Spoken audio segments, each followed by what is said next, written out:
Well, the troop was rather small. It was kind of top heavy at first, meaning there were a lot of older scouts and there was very few younger scouts. And my son, Mike, was one of the younger scouts that came in. There was a small group, probably 6.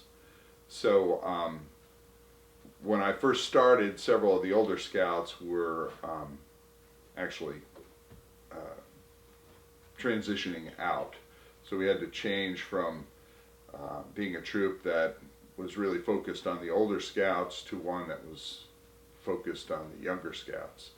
So there was an awful lot of training advancement going on for the younger guys. And I think our numbers were 18 or 20 when I started.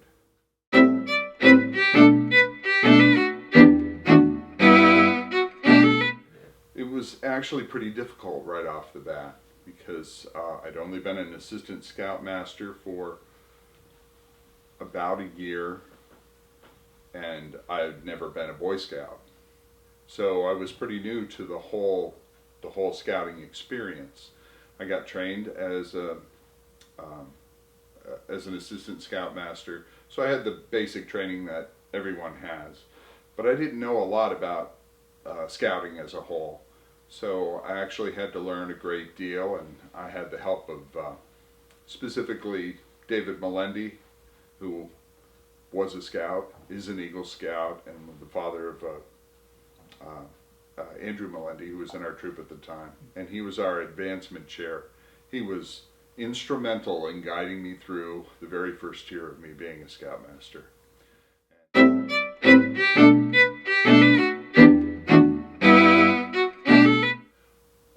After the best part about being a Scoutmaster was after I'd done it for a couple of years and actually knew what I was doing, things ran a lot smoother. It became a lot more fun going on camping trips, watching the scouts go from being young scouts to older experienced scouts, and to see them go through the same transitions you've gone through on camping trips and in meetings. It's been a lot of fun. I really enjoyed watching scouts grow up.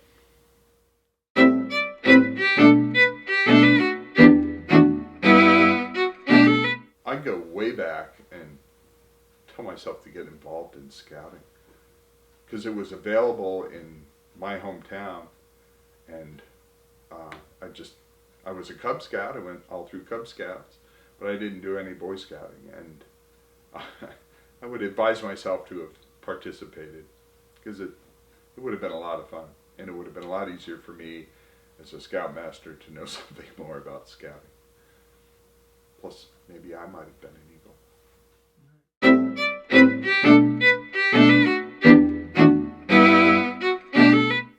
I would have to say, I don't remember what year it was, but we had a great deal of smoke from sausages and bacon, and I had to spend a fair amount of time either fanning the smoke detectors or taking a couple of them down because they were just so noisy.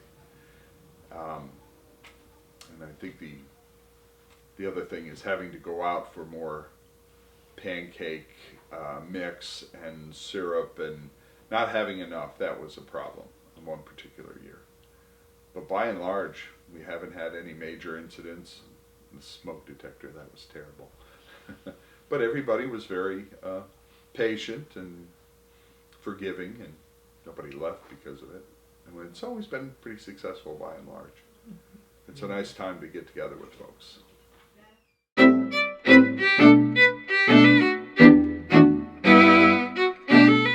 My favorite story from a camping trip would probably be from the very first camping trip I went on.